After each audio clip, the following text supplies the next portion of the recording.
प्रसंग है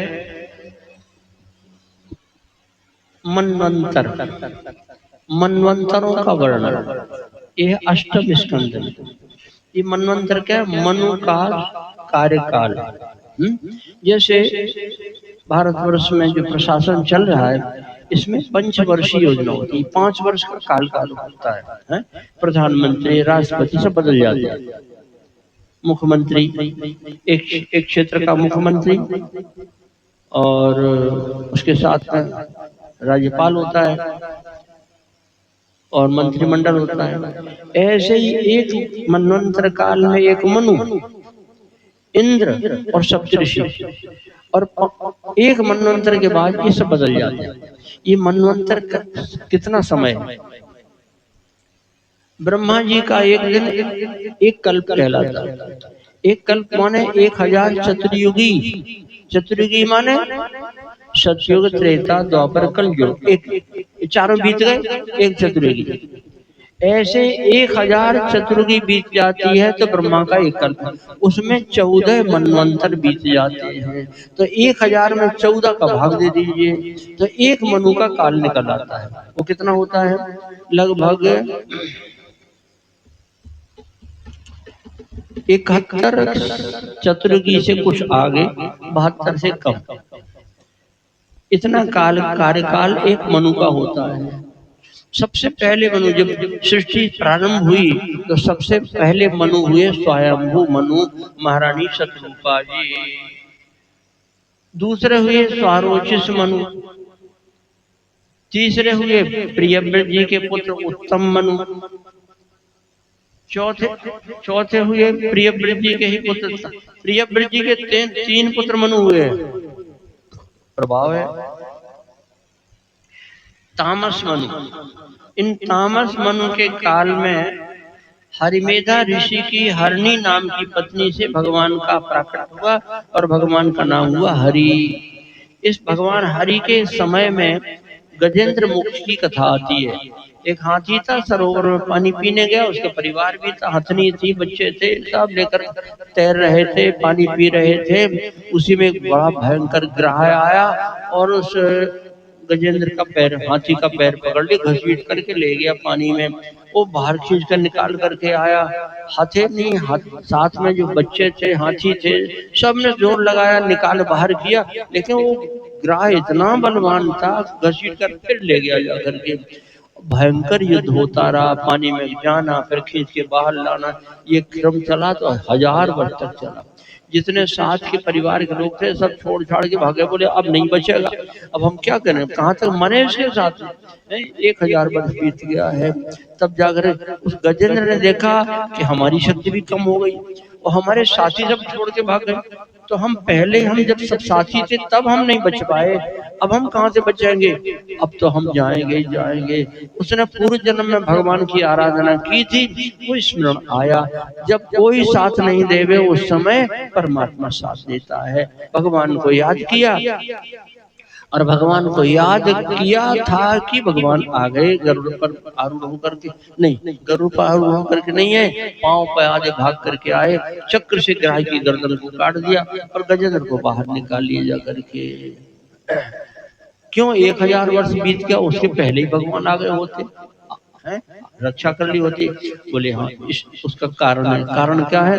जब लगी गजबल अपनो बरते नेक सरे नहीं काम, निर्बल भय बलराम पुकारे आए आधे नाम, सुनेरी मैंने निर्बल के बलराम। जब तक अपना बल काम करता है तब तक भगवान की कृपा नहीं होती है। जब तक परायों का बल काम करता तब तक भगवान की कृपा नहीं होती है। जब केवल भगवान का ही भरोसा रह जाता है तो भगवान अवश्य कृपा करते हैं। इसलिए संकट आवे तो किसी को बाप रे बाप और दैया और मैया और भैया को पुकारने से भला होने वाला नहीं है। सब बचाने वाले तो केवल एकमात्र ठाकुर जी, उनको पुकारना चाहिए। ये कथा गजेंद्र मोक्ष की आती है। इसके बाद 5वें मनु हुए हैं प्रियव्रत जी के पुत्र रैवत मनु, और 6वें मनु है चाक्षुष मनु। इन चाक्षुष मनु के समय में, उनके काल में, और भगवान अजित हुए और समुद्र मंथन किया गया। समुद्र मंथन है,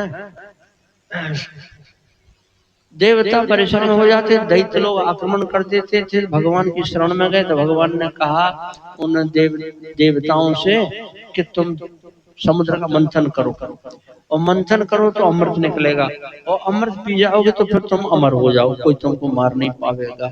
और दैत्यों को भी साथ में, क्योंकि समुद्र मंथन वाला काम जल्दी होने वाला नहीं, उनको भी साथ में ले लो, उनसे मित्रता कर लो जा करके। तो भगवान ने ये नीति बताई, दृष्टांत लिखा हुआ है, भगवान ने जो नीति बताई, क्या नीति बताई? एक पिटारा था, बांस की पिटारी, और पिटारी में एक सांप बैठा हुआ था, बंद था सपेरे के। हाँ, एक चूहा ने देखा इसमें कुछ है, इसमें कुछ खाने पीने की चीज, उसका ढक्कन ऐसे ऐसे ऐसे करते ढक्कन अलग हो गया और कूद गया। वो जो ढक्कन को किनारे करके, और चूहा कूद गया, और चूहा कूद गया और अंदर देखा तो सांप बैठा हुआ। अरे बाप रे बाप, अब यहाँ यहाँ हम बाहर थे तो बचे थे, अब इसके अंदर ही आ गए, अभी हमको खा जाएगा। सांप ने कहा नहीं, डरो नहीं, डरो नहीं, हम तुम एक ही घर में हैं, मित्र हो गए हैं हम तुम तो दोनों, डरो नहीं, हम कुछ नहीं करेंगे। एक काम करो, तुम्हारे दांत बढ़िया बढ़िया हैं, तुम इसमें छेद कर सकते? बोले हाँ हम कर सकते, करो छेद इसमें। और छेद किया, और छेद किया, और जब देखा सांप ने निकलने लायक हो गया तो चूहा को खा गया और निकल गया। है? मतलब चूहा का सहयोग भी ले लिया और उसको खा भी लिया। ऐसे ही दैत्यों का सहयोग ले लो और समुद्र मंथन करवाओ, और लाभ होगा तो उसमें तुम लोगों को होगा, अमृत अमृत उनको पीने को नहीं मिलेगा, तुमको मिलेगा। ऐसा युक्ति सिखाई। उस समय दैत्यों के राजा थे प्रहलाद जी के पुत्र विरोचन, और विरोचन के पुत्र हुए महाराज बलि। बलि महाराज उस समय दैत्यों के राजा थे। इंद्र ने जाकर उनसे मित्रता कर ली, उनको लेकर के आए, समुद्र का मंथन हुआ। और समुद्र मंथन करने के लिए मथनी चाहिए, तो मंदराचल पर्वत, और मंदराचल पर्वत इतना भारी, देवता दैत्यों ने उठा तो लिया, जोर लगाया, पूरा जोर लगाओ जोर लगाओ, उठा लिया। और जब उठा लिया तो लेके चले, देवता दैत्य सब लेके चले, लेकिन इतना वजन था कि भर भरा करके गिर पड़ा, और उसी में देवता और दैत्य, कुछ जो किनारे किनारे थे वो तो बच गए, और जो नीचे नीचे जोर लगाए सब दब गए, मर गए सब जाकर के। हे प्रभु, अब कहाँ से मंथन होगा, इसमें तो मंदराचल पर्वत के नीचे ही दब के मर गए जाकर। भगवान ने कहा हम आते हैं। भगवान ने पर्वत को अलग किया, देवता जितने मर गए थे उनको जिंदा कर दिया, और इन दैत्यों को बोल उनको सोने दो, कोई बात नहीं है। कुंभकर्ण सब सोवत नीके, ये सोते हैं तभी अच्छे लगते हैं, जागने पर अच्छे नहीं लगते हैं। भगवान ने पूरे, देखिए ये है सामान्य जीव में और परमात्मा में अंतर। देवता है, मनुष्य नहीं है। देवता और दैत्य मिलकर के उठाए हैं, और फिर भी गिर पड़ा, और भगवान ने उसको उठाया और गरुड़ जी की पीठ पर रख लिया मंदराचल पर्वत को, और समुद्र में स्थापित कर दिया जा करके। और उस वासुकी नाग की बनाई गई रस्सी, और उसके बाद मंथन हुआ, और मंथन हुआ तो उसमें से 14 रत्न निकले, और मंथन हुआ तो सबसे, अब हम संक्षेप में सुना रहे हैं, सबसे पहले विष निकला, जहर ही निकला सबसे पहले। जहर कहाँ निकलता है? बोले कथा सुनने बैठो तो नींद ही आती है, पहले शुरुआत ही में आ जाती है, तो क्या करें?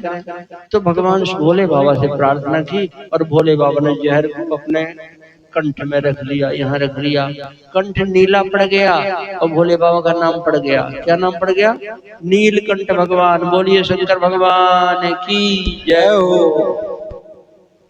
इसके बाद कामधेनु निकली, ऋषियों को दी गई, उच्चैश्रवा घोड़ा निकला, ऐरावत हाथी, कौस्तुभमणि, कल्प वृक्ष, अप्सराएं, लक्ष्मी जी। इन लक्ष्मी जी को भगवान ने स्वीकार कर लिया।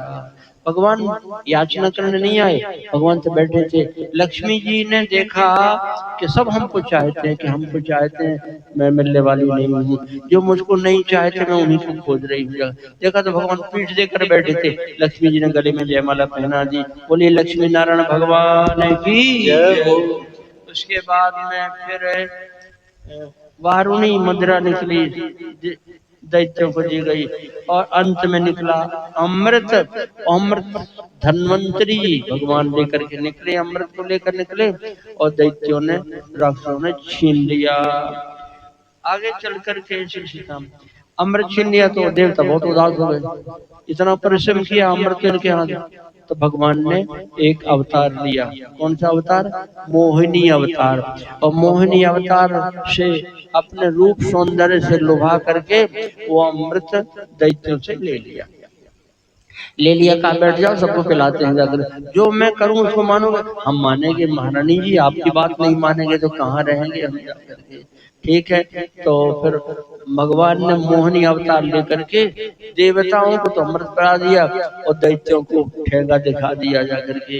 अरे दैत्यों ने कहा कि अरे ये तो छल कर लिया, वो छमक छल लो आई थे, वो विष्णु है, हाँ हम लोगों को ठग लिया, परिश्रम हमने पूरा पूरा किया है और उसके बाद में भी हमको देखो अमृत पीने को नहीं मिला। मारो मारो, संग्राम हो गया, जिसको कहते हैं देवासुर संग्राम, भयंकर देवासुर संग्राम। इसमें आगे चलकर शंख धनुष चंद्रमा धन्वंतरी इनकी बात और आती है। सीताराम जो संग्राम देवासुर संग्राम हुआ उसमें देवताओं ने अमृत पी लिया, भगवान की कृपा उनकी तरफ से देवताओं की विजय हुई, सारे दैत्य मारे गए जाकर के और देवता लोग पहुंचे स्वर्ग में, अपना जश्न मनाने लगे, जीत गया भाई, जीत गया, जीत गया भाई, जीत गया, जीत गया। लेकिन उनको पता नहीं है ये हार जीत होती रहती है, ये दैत्य मरे मराए कब जिंदा हो जाए, हैं? हमारे भीतर भी दैत्य बैठे हुए हैं, कहीं काम है, कहीं क्रोध लोभ, सबको मार दिया हमने। अब न काम है, न क्रोध है, न लोभ है, न मद है, न मत्सर, कुछ नहीं है, लेकिन कब जिंदा हो जाए कोई ठिकाना नहीं है। शुक्राचार्य जी महाराज ने देखा, उनको संजीवनी विद्या आती है। शुक्राचार्य जी ने संजीवनी विद्या से बलि, राजा बलि को जीवित किया और प्रधान प्रधान जितने दैत्य सबको जीवित कर दिया और उनके द्वारा बहुत भारी यज्ञ करवाया, सर्वजित यज्ञ। और यज्ञ के प्रभाव से महाराज बलि पूर्ण शक्तिशाली हो गए जाकर के, उनको सुंदर विमान रथ प्राप्त हो गया, अस्त्र शस्त्र प्राप्त हो गए और दैत्यों की सेना इतनी बढ़ गई, इतनी बढ़ गई। इनको बढ़ने में देर लगती है क्या? ये राक्षस बढ़ने में देर नहीं लगती है, देवताओं के बढ़ने में देर। जीवन में अच्छे कर्म आवे इसमें समय लगता है और जीवन में दुष्कर्म में प्रवृत्त होने में समय नहीं लगता है।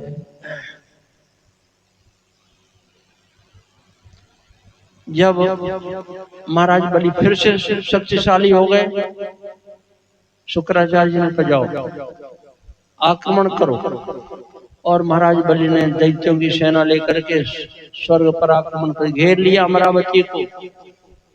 श्री सीताराम जी महाराज की जय। अमरावती को घेर लिया, इतनी भारी सेना, देवता समझ रहे थे दैत्य सब मर गए, अब तो हमारी ही विजय है, सर्वत्र हम ही हम हैं। लेकिन अब जब देखा इतनी सेना, इतने दैत्य है, समुद्र जैसा उमड़ पड़ा है, जाकर के गए गुरु जी के पास में, बृहस्पति जी के पास। बृहस्पति जी ने कहा ये समय तुम्हारे अनुकूल नहीं है, भाग जाओ, इसी में भलाई है। और देवराज इंद्र अपने देवताओं को लेकर के कंदराओं में गुफाओं में छिपे जाकर के, और महाराज बलि का साम्राज्य तीनों लोकों में प्राप्त हो गया। और शुक्राचार्य जी ने कहा अब एक काम और करो, अब विधिवत तुम इंद्र पद के अधिकारी हो जाओ। कैसे हो जाओगे? 100 अश्वमेध कर लो, 100 अश्वमेध कर लोगे तो तुम इंद्र पद के अधिकारी हो जाओगे। हैं? जैसे कोई दबंग हो, कोई बदमाश हो जा करके, और बदमाश हो तो सबके ऊपर रौब उसका, है? बड़े बड़े अधिकारी उसके हाथ जोड़े, ऐसे होते हैं, बड़े बड़े दबंग होते हैं। और फिर वो चुनाव में खड़ा हो जाए और सांसद हो जाए, मुख्यमंत्री हो जाए, अब उसको कौन रोकने वाला? इसी प्रकार से सुझाव दिया शुक्राचार्य जी ने कि तुमने तीनों लोग जीत तो लिए हैं लेकिन विधिवत तुम्हारा अधिकार नहीं है, इसलिए तुम एक काम करो, तुम 100 अश्वमेध करो, शतक्रतु हो जाओगे तो विधिवत तुम इंद्र पद के अधिकारी हो जाओगे। 99 यज्ञ पूरे हो गए, 100वां यज्ञ कहाँ चल रहा था? ये है नर्मदा नदी के तट पर भृगु कक्ष, जिसको भड़ूच कहते हैं, वहां पर महाराज बलि ने 100वां अश्वमेध यज्ञ प्रारंभ कर दिया। अब इंद्र को बड़ा भय लगा जा करके, वो 100 पूरे हो जाएंगे तो इंद्र तो बन ही जाएगा और हम गुफा में ही पड़े रह जाएंगे। अपनी माता जी के पास गए, देवताओं की माता अदिति, और अदिति के पास माता जी के पास सब सारी समस्या रखी। माता अदिति ने सारी समस्या अपने पतिदेव कश्यप जी को रखी और कश्यप जी ने कहा कि देवताओं का समय अनुकूल नहीं है, एक काम करो, भगवान की आराधना करो, भगवान की कृपा से सारी समस्याओं का समाधान हो जाता है। पयोव्रत बताया और पयोव्रत का विधान माता अदिति ने संपन्न किया। भगवान साक्षात प्रकट होकर दर्शन दिए। बोलिए भक्तवत्सल भगवान की जय हो। और भगवान ने कहा कि इस समय दैत्यों को जीतना सहज नहीं है, बल से तो हम जीत सकते हैं लेकिन बल उन पर नहीं किया जा सकता। क्यों? जो सिद्धांत हमारे बनाए हुए हैं उन्हीं का वो पालन कर रहे हैं। क्या सिद्धांत है? कवच राम जी ने कहा, विभीषण जी से कहा, क्या कहा है? कवच अभेद विप्र गुरु पूजा, यही सब विजय उपाय न दूजा। ब्राह्मण की और गुरु की जिसने पूजा कर ली है उसने अभेद कवच, उसके कवच को कोई तोड़ने वाला नहीं है। और बलि ने शुक्राचार्य जी ब्राह्मण भृगुवंशी ब्राह्मणों का आश्रय दे रखा, वो ब्राह्मणों ने आशीर्वाद दिया है। और गुरु मेहरबान तो चेला पहलवान हो ही जाते हैं। इसलिए मैं बल से बलि को नहीं जीत सकता हूँ, छल करके जीतूंगा और देवताओं का साम्राज्य उनको प्रदान करूंगा। ऐसा आश्वासन देकर के भाद्रपद मास की द्वादशी को भगवान का प्रकट हुआ है महाराज, देवताओं का कार्य संभालने के लिए। माता अदिति के सामने भगवान प्रकट हुए। कौन भगवान प्रकट हुए? वामन भगवान। बोलिए श्री वामन भगवान की जय हो।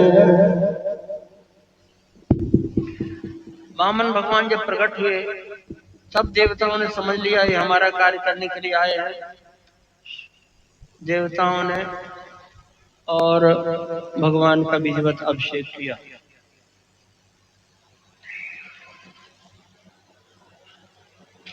श्री सीताराम।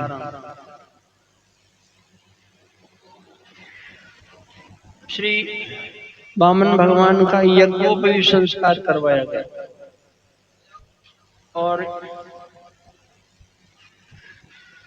यज्ञोपवीत संस्कार हुआ तो उस समय श्री महाराज कश्यप जी ने भगवान के जात कर्मादि संस्कार करवाए, उपनयन संस्कार हुआ, गायत्री मंत्र का उपदेश दिया गया, देवगुरु बृहस्पति जी ने यज्ञोपवीत पहनाया, कश्यप जी ने मेखला कमर करधनी पहना दी, पृथ्वी ने कृष्ण मर्ग चरण दिया और चंद्रमा देवता ने दर्पलाश का दंड दिया। माता अदिति ने कौपीन लंगोटी पहना दी, कटी वस्त्र पहनाया और इस प्रकार से छत्र दिया। वामन भगवान को कमंडल दिया गया। सप्तऋषियों ने कुश और सरस्वती ने रुद्राक्ष की माला समर्पित की। इसलिए जब उनका विधिवत यज्ञोपवीत संस्कार संपन्न अच्छा विधान है। बोले भक्त और भगवान की जय हो जय हो। तो कुबेर ने भिक्षा का पात्र दिया है और जगत जननी जगदम्बा पार्वती जी ने भिक्षा प्रदान की। इस प्रकार विधिवत जब यज्ञोपवीत संस्कार संपन्न हुआ तो फिर श्री भगवान वामन भगवान ने पूछा कहीं यज्ञ हो रहा है? कहा हाँ, भृगु का क्षेत्र में महाराज बलि 100वां कर हम जाएंगे। पहुंचे वहां पर इतने सुंदर वामन भगवान, इतना तेजोमय स्वरूप देख करके और महाराज बलि ने उनका पूजन किया है और पूजन करने के बाद उनसे प्रार्थना की है, आपका दर्शन करके हम कृतार्थ हो गए हैं। अब आपके मन में कोई अभिलाषा हो तो हमसे कहिए, हम उसको अवश्य पूरा करेंगे। आप जो चाहे हमसे ले सकते हैं। इस समय हम आपका सर्व सब कुछ देख दे। भगवान ने कहा कि राजन आपने हम आपका श्वेत हमने सुना है तो अच्छी बात है, आप बड़े उदार हैं। अब आप कह रहे हैं तो मैं मांग रहा हूँ, मुझे और कुछ नहीं चाहिए। मेरे पैर से 3 पैर भूमि आप मुझे प्रदान कर दीजिए। तस्मात् तत्तो महिमी सद्वर्ण वृणेहम वरदर्श भात। पदानि त्रीणि दैत्येन्द्रे संमितानि पदा मम नान्यत्ते कामे राजन वदान्य जगदीश्वरात् नैना प्राप्नोति वै विद्वान् वदर्थ प्रतिग्रह। महाराज बलि ने कहा कि आप बातें तो करते हैं जैसे कोई वयोवृद्ध विद्वान कोई बात करता, लेकिन आप हैं तो बच्चे ही, आपको मांगना नहीं आया, आपने क्या मांगा? अरे इस समय त्रिलोकीनाथ हूँ, तीनों लोग मेरे अधीन हैं। भगवान ने कहा असली कौन नकली कौन अभी थोड़ी देर बाद पता लग जाएगा, कौन असली त्रिलोकीनाथ है कौन नकली त्रिलोकीनाथ है। महाराज बलि ने कहा कि मांगिए तो कोई द्वीप का राज दे दे हम आपको, इतनी संपत्ति दे दें कि आपके लड़के बच्चे कितने आपके वंश में वो सब खाते पीते रहेंगे। आपका अब लगता है विवाह तो अभी हुआ नहीं होगा, हम विधिवत कोई ब्राह्मण कन्या आपके अनुरूप छोटी जी खोज करके आपका ब्याह करवा दें, आपका जो कहिए सो दे सकते हैं। भगवान ने कहा नहीं, हमें कुछ नहीं चाहिए, हम ब्राह्मण को संतोषी, असंतुष्ट दुजो नष्टा, संतुष्टा से महीपति, ब्राह्मण को संतोषी होना चाहिए। और ज्यादा संपत्ति मांग करके हम करेंगे क्या? अरे ये तृष्णा अच्छी चीज नहीं है, जितने में काम हो जाए उतने में संतोष कर लेना चाहिए। जो 10 20 50 भय, सत होई हजार तू लाख मगेगी, कोटि अरब खरब असंख्य, पृथ्वीपति होने की चाह जगेगी। स्वर्ग पाताल को राज्य करो, तृष्णा अति ही अति मंग बढ़ेगी। सुंदर एक संतोष बिना सट, तेरी तो भूख कभी न मिटेगी। अगर संतोष नहीं है तो इच्छाओं की पूर्ति कभी होने वाली नहीं है। राजन हम संतोषी ब्राह्मण हैं, बस हमारे पैर से 3 पैर भूमि प्रदान कर दीजिए। ठीक है महाराज, आपकी जिसमें इच्छा है संकल्प पढ़ा जावे। उसके पहले शुक्राचार्य जी महाराज आ गए और शुक्राचार्य जी ने कहा आप किसको दे रहे हो पता है, जानते हो? ब्राह्मण देवता बड़े सुंदर है। अरे ब्राह्मण देवता नहीं है, ये साक्षात विष्णु भगवान है और दैत्यों का कार्य देवताओं का कार्य बनाने के लिए आए हुए हैं। 2 डग में ही त्रिलोकी नाप लेंगे और तेरे पास फिर कुछ रह नहीं जाएगा। वचन देने के बाद पूरा नहीं कर पाएगा तो तुझे नरक में जाना पड़ेगा। आगे समझाए, मैंने वचन दे दिया, कोई बात नहीं। कुछ ऐसी जगह होती हैं जहाँ झूठ बोलने से भी पाप नहीं लगता है। कौन कौन ऐसी जगह होती है? कहा कि स्त्रियों को प्रसन्न करने के लिए हास परिहास में, कन्या के विवाह में, जीविका रक्षा के लिए, प्राण संकट आ जाए उस स्थिति में, गाय के और ब्राह्मण के प्राण बचाने के लिए अगर झूठ बोलना पड़ जाए तो वो झूठ नहीं माना जाता है, पाप नहीं माना जाता है। श्री महाराज बलि ने कहा कुछ भी हो, मैंने वचन दे दिया ब्राह्मण को, अब अपने मुंह से मैं इनको कैसे नकार जाऊंगा? शुक्राचार्य जी ने कहा तू बहुत ज्ञानी बड़ा हुआ है? हम समझा रहे हैं, हम तेरे गुरु समझा रहे, तेरी बात समझ में नहीं आ रही है, श्राप दे रहा हूँ, श्रीहीन हो जाएगा। ऐसा श्राप दे दिया। श्री महाराज बलि ने कहा अब तो श्रीहीन होना ही है, अब जल्दी संकल्प पढ़ लीजिए। संकल्प पढ़ा जाने लगा, लेकिन संकल्प पढ़ने के लिए जल चाहिए पड़ता है और कमंडल में से जल नहीं निकल रहा है। क्या हो गया? लगता है इसमें कुछ फंस गया है। शुक्राचार्य जी महाराज जाकर के अपनी योग शक्ति से उसमें विराजमान हो गए। जब जल नहीं मिलेगा तो संकल्प ही कहाँ पूरा होगा। भगवान ने कहा क्या कोई कत्ता पत्ता अड़ गया है, कोसा लेकर के उसमें, ये कथा हमको समझ में नहीं आती थी पर किसी पुराण में है ये बात।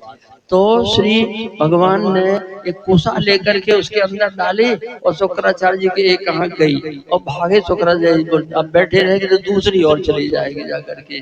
बोलिए भक्तवत्सल भगवान की जय हो।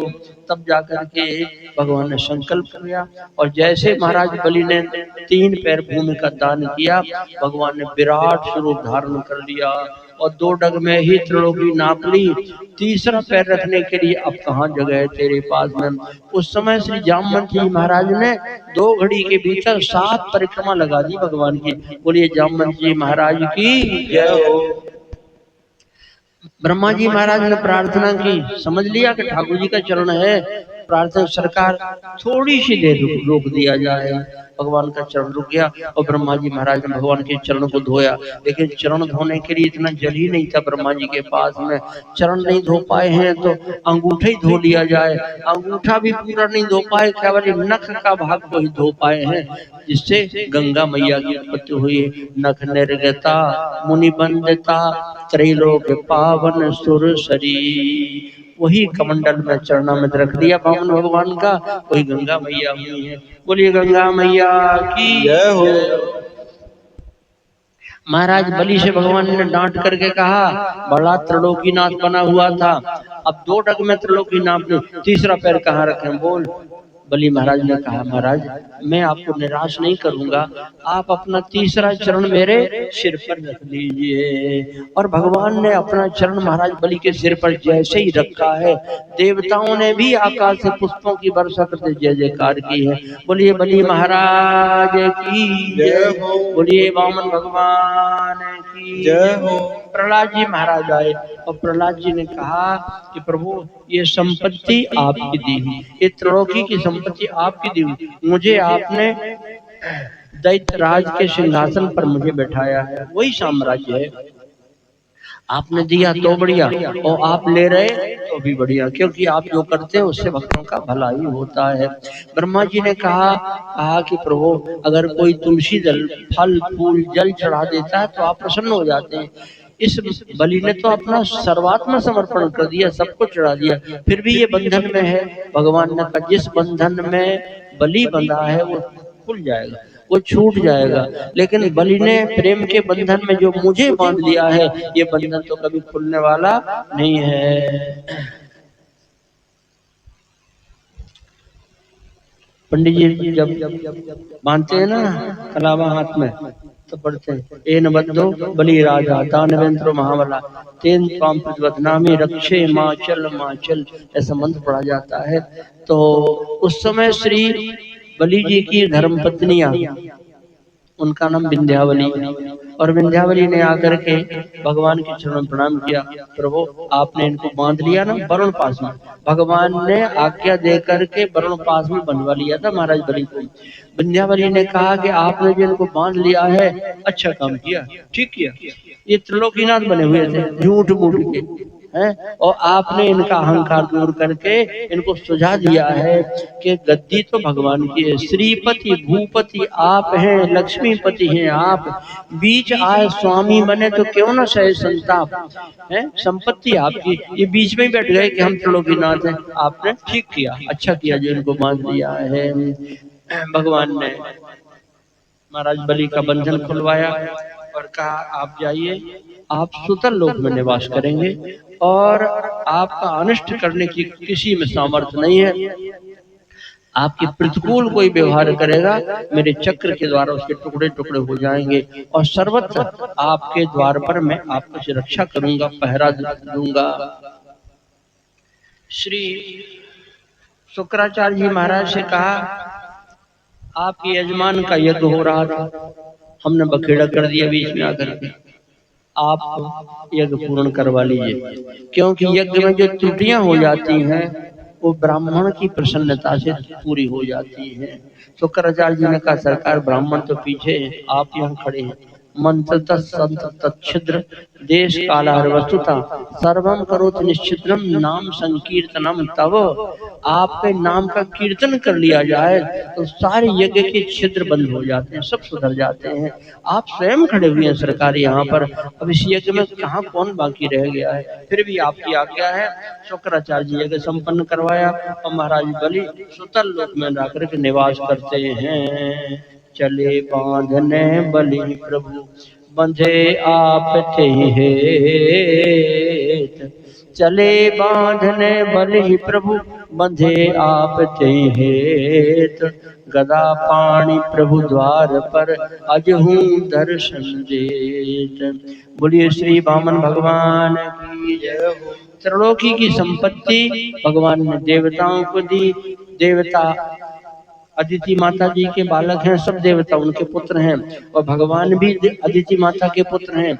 भगवान का नाम पड़ गया उपेंद्र, इंद्र के भी छोटे भाई हैं, उपेंद्र नाम हुआ। और त्रिलोक की संपत्ति श्री महाराज देवराज इंद्र को देवताओं को प्रदान की और बलि महाराज के दरवाजे पर आज भी पहरा देते हैं। बोलिए भक्तवत्सल भगवान की जय हो। हाँ, अब एक छोटी सी कथा आपको और सुनावे। वो है भगवान के मत्स्य अवतार की कथा।